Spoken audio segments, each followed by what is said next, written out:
Battle Through the Heavens, Chapter 36.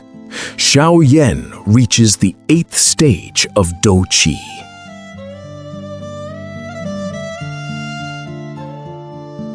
The heat of her gaze clings to his skin like a physical weight, forcing a ragged rhythm into his retreat from the sunlit courtyard. He seeks the hollow silence of his room, slamming the door to sever the pull of that strange, heavy charm. Within the shadows, his breath begins to level as he faces the bitter, cooling promise of the waiting liquid.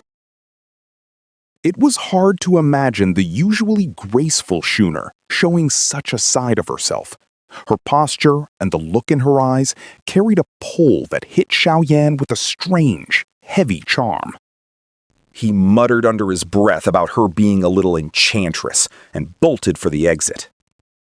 Schwenner watched his retreating back and let out a soft laugh. She turned toward the pond by the road and looked at her reflection. The water showed a girl with jade-like eyes and a face that could stop a man's heart. A faint smile of pride crossed her lips. Nearby, several boys from the clan stood frozen. They stared at her under the tree, their mouths hanging open in a daze. Xiao Yan made it back to his room and slammed the door. He wiped the sweat from his forehead and let out a long breath. That girl was growing up to be even more dangerous than Ya Fei at the auction house. He shook his head hard to clear his thoughts and cursed his own wandering mind. He had work to do. He walked to the corner and found the tub containing the foundation-building elixir. He stripped his clothes and sat in the liquid. He rested his arms on the rim and let his breathing steady. As the medicine began to work, he thought about the events of the day.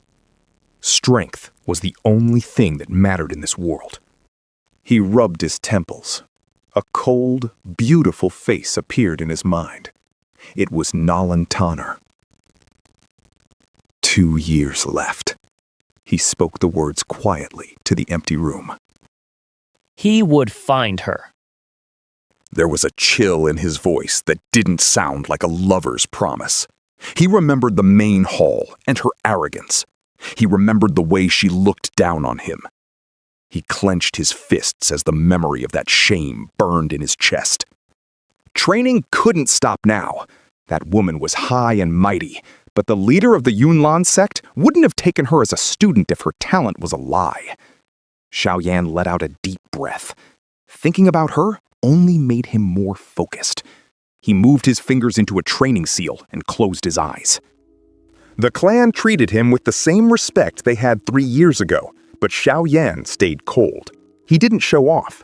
On the second day, he went out with Schooner, as promised. Outside of his father, she was the person he trusted most. He couldn't say no to her. His life fell into a hard rhythm. Every morning, he practiced his Dou skills on the mountain. In the evenings, he returned to refine his Dou Qi. He made time for his father and for Shuna. When he ran into Xiao Mei, she would call him Big Brother in a sweet voice, but he only gave her a polite nod. He kept his distance.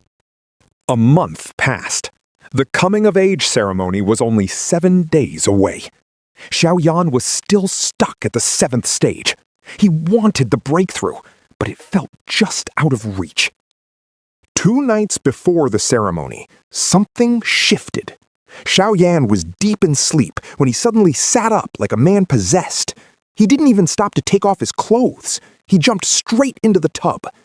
The medicinal power was almost gone, but he pulled at whatever was left. Time moved on. When the sun broke the next morning, Xiao Yan opened his eyes. The barrier that had held him back for 3 months was gone. He had reached the 8th stage.